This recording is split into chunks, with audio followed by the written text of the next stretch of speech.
Group discussion Hindi medium बच्चों और even English medium बच्चों के लिए एक दीवार के रूप में हमेशा रास्ता रोकर खड़ा हो जाता है उनके एयरफोर्स या एनडीए सिलेक्शन में। तो आज हम यहाँ बेसिकली जीडी को स्ट्रेंथन करने के लिए, सही करने के लिए आज बातें करने वाले हैं। फ्रेंड्स, बेसिकली हमारा जो जीडी होता है वो हमारे कम्युनिकेशनल स्किल्स को चेक करने के लिए होता है। तो हमें क्या क्या करना चाहिए अपने कम्युनिकेशनल स्किल्स को सही करने के लिए, वो आज हम यहाँ पे डिटेल में सारी बातें करने वाले हैं और हम इसके हर एक पार्ट्स को कवर करेंगे। मैं कोशिश करूँगा कि मैं आपको एक अच्छा सा टिप्स दे सकूं, बहुत सारे टिप्स दे सकूं ताकि आप इस चीज़ को मास्टर कर सकें। कम्युनिकेशनल स्किल्स के अंदर जाने से पहले हम दो शब्दों में समझ लेते हैं कि हमें कम्युनिकेशनल स्किल को स्ट्रेंथन क्यों करना है, हमें इसको मास्टर करना ही क्यों है। मास्टर हमको अपने कम्युनिकेशनल स्किल्स को मास्टर करने की ज़रूरत इसलिए पड़ती है क्योंकि ये हमारे लाइफ के हर एक मोड पे यूज होते हैं, हर एक पॉइंट्स पे यूज होते हैं। ये बहुत इम्पोर्टेंट होता है सोशल कनेक्टिविटी के मामले में भी। तो कम्युनिकेशनल स्किल्स को समझने के लिए हम इसको बेसिकली 3 पार्ट्स में बांट लेते हैं। पहला physical appearance, second one language and third one is body language. तो हम इसको एक के बाद एक समझने की कोशिश करेंगे। पहला फिजिकल अपीयरेंस हम यहाँ पे एयरफोर्स को पहले टारगेट करके चल रहे हैं।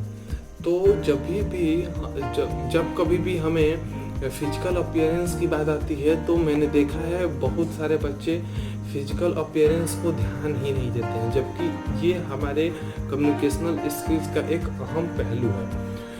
पहला, मैंने देखा है या सुना भी है कि जब भी जीडी होता है तो उसमें जो बच्चे होते हैं वो वही कपड़े पहन के चले जाते हैं जिसमें उन्होंने दौड़ लगाई हुई होती है, जिसमें उन्होंने रनिंग क्वालिफाई किया होता है। उनके कपड़े गंदे भी होते हैं। तो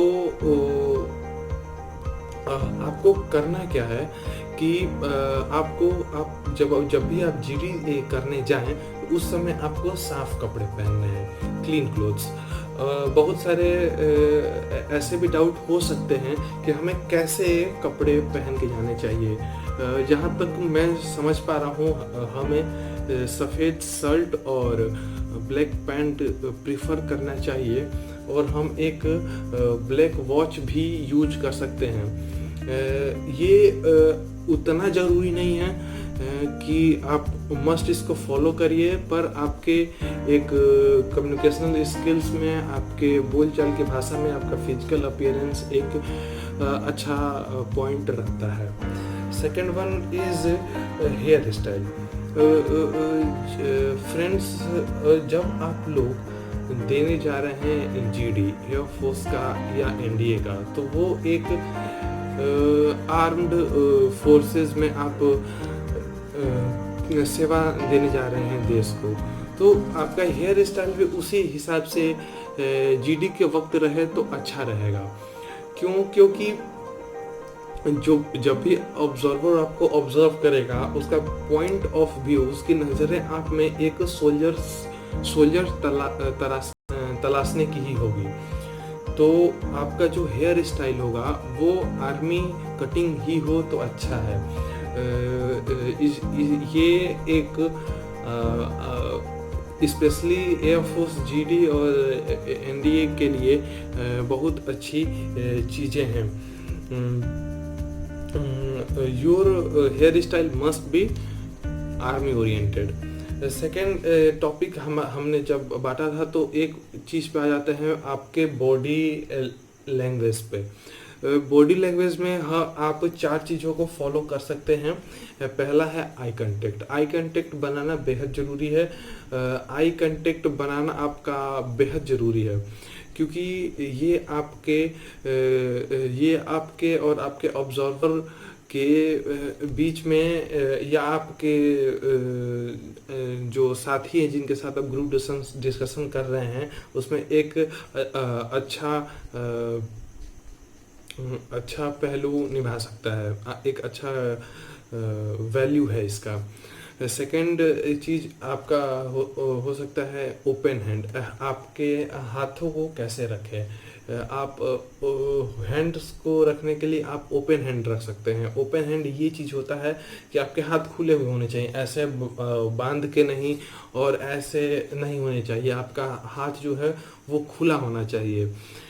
जैसे मैंने बात की कि हम कम्युनिकेशनल स्किल्स को 3 पार्ट्स में बांटेंगे, तो मैंने हाथ को अपने ऐसे किया, तो आपको भी अपने हाथ को ओपन हैंड रखना है ताकि समझने वाले को आसानी हो, और आपका जो हाथ करने का ढंग है वो आपके बोलने के स्पीड से और बोलने के तरीके से मैच करना चाहिए।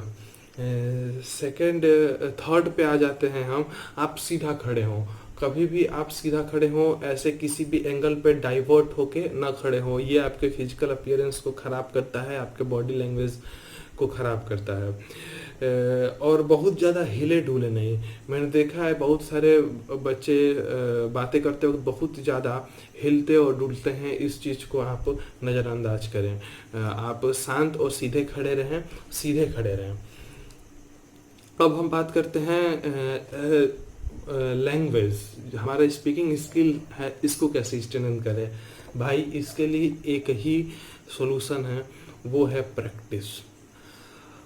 आप प्रैक्टिस के द्वारा ही अपने स्पीकिंग स्किल्स को सही कर सकते हैं।